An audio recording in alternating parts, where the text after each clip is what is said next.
TET शारीरिक अक्षमता। Hello दोस्तों, नमस्कार। स्वागत है आपका हमारे यूट्यूब चैनल में। आज हम देखेंगे शारीरिक अक्षमता से जुड़े प्रश्नों को। तो आइए देखते हैं। सबसे पहले भाग एक, सामान्य प्रश्न।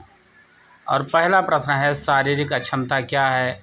तो इसका उत्तर है, शरीर के किसी अंग या कार्य में कमी होना शारीरिक अक्षमता कहलाता है। अगला प्रश्न है, दिव्यांग शब्द का अर्थ क्या है? तो इसका उत्तर है, विशेष क्षमता वाला व्यक्ति। अगला प्रश्न है, अक्षमता डिसेबिलिटी का अर्थ क्या है? तो इसका उत्तर है, कार्य करने की क्षमता में कमी। अगला प्रश्न है, विकलांगता और अक्षमता में क्या अंतर है? तो इसका उत्तर है, अक्षमता शारीरिक कमी है, विकलांगता सामाजिक बाधा है। और अब आइए देखते हैं भाग दो, अक्षमता के प्रकार। प्रश्न संख्या 5, शारीरिक अक्षमता के प्रमुख प्रकार कौन से हैं? तो इसका उत्तर है, दृष्टि, श्रवण, चलने फिरने की अक्षमता। प्रश्न संख्या 6, दृष्टिबाधिता क्या है? तो इसका उत्तर है, देखने में कठिनाई होना दृष्टिबाधिता कहलाता है।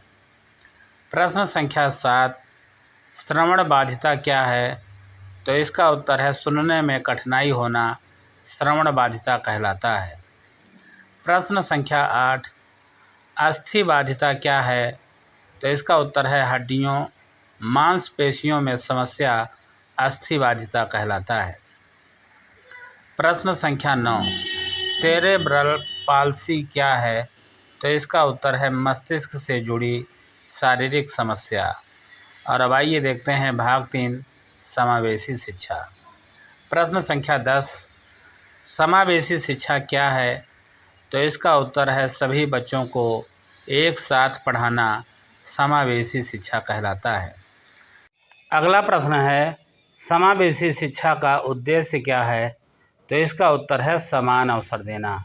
सभी बच्चों को समान अवसर देना ही समावेशी शिक्षा का मुख्य उद्देश्य है। अगला प्रश्न है, समावेशी कक्षा क्या है? तो इसका उत्तर है, जहां सभी बच्चे साथ पढ़ते हैं। भाग 4, दृष्टिबाधित शिक्षा। प्रश्न संख्या 13, दृष्टिबाधित बच्चों के लिए कौन सी लिपि प्रयोग होती है? तो इसका उत्तर है, ब्रेल लिपि। ब्रेल लिपि दृष्टिबाधित बच्चों के लिए उपयोग की जाती है। अगला प्रश्न है, ब्रेल लिपि में कितने बिंदु होते हैं? तो ब्रेल लिपि में 6 बिंदु होते हैं।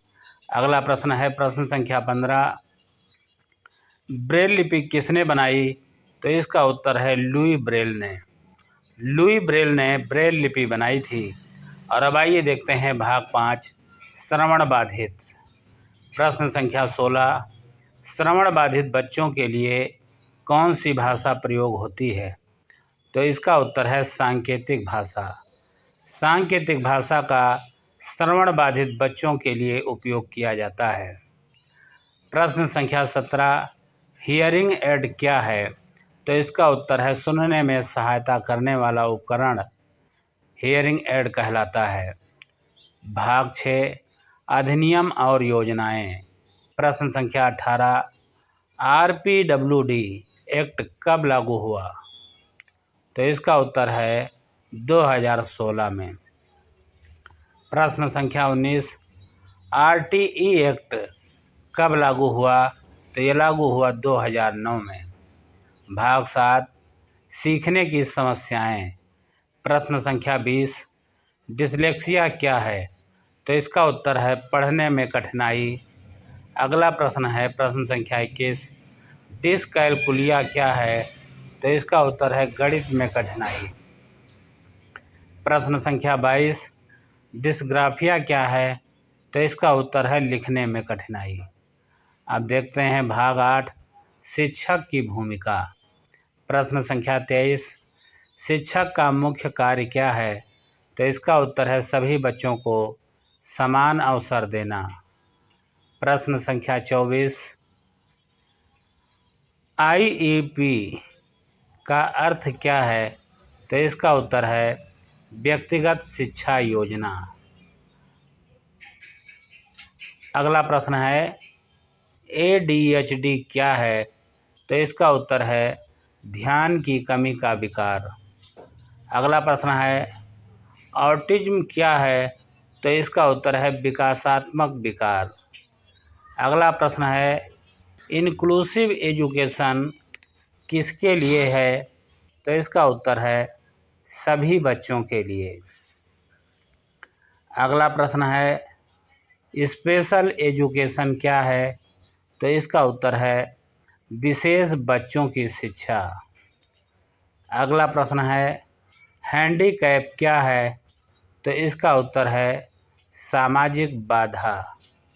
अगला प्रश्न है विजुअल इम्पेयरमेंट क्या है? तो इसका उत्तर है दृष्टि समस्या। अगला प्रश्न है हियरिंग इम्पेयरमेंट क्या है? तो इसका उत्तर है सुनने की समस्या। अगला प्रश्न है आर्थोपेडिक इम्पेयरमेंट क्या है? तो इसका उत्तर है शारीरिक कमजोरी। अगला प्रश्न है मोबिलिटी क्या है? तो इसका उत्तर है चलने की क्षमता। अगला प्रश्न है रिहैबिलिटेशन क्या है? तो इसका उत्तर है पुनर्वास। अगला प्रश्न है अर्ली इंटरवेंशन क्या है? तो इसका उत्तर है प्रारंभिक सहायता।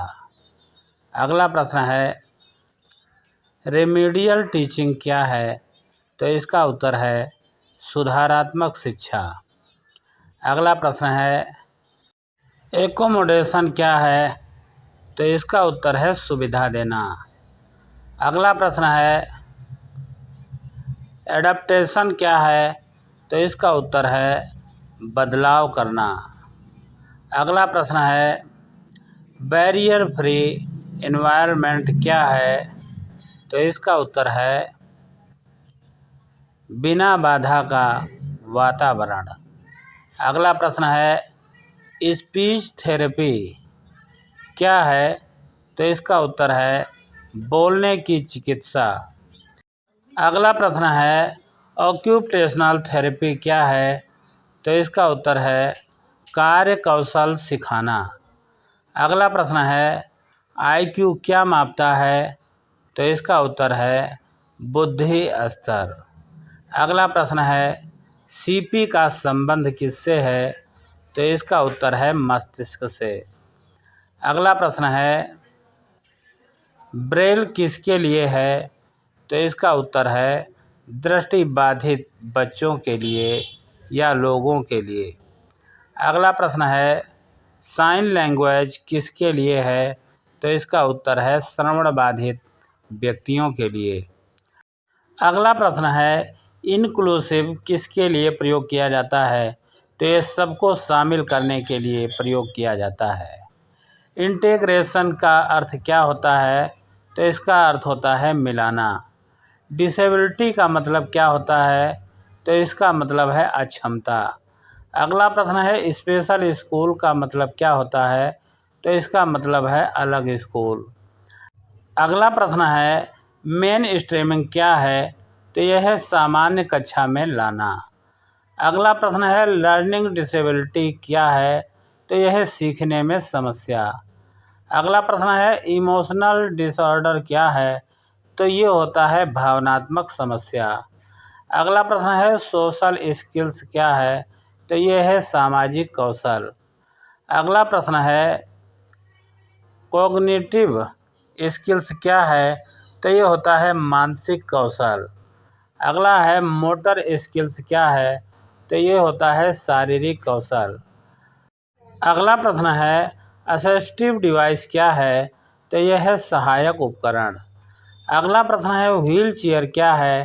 तो ये चलने में मदद करने वाला यंत्र है।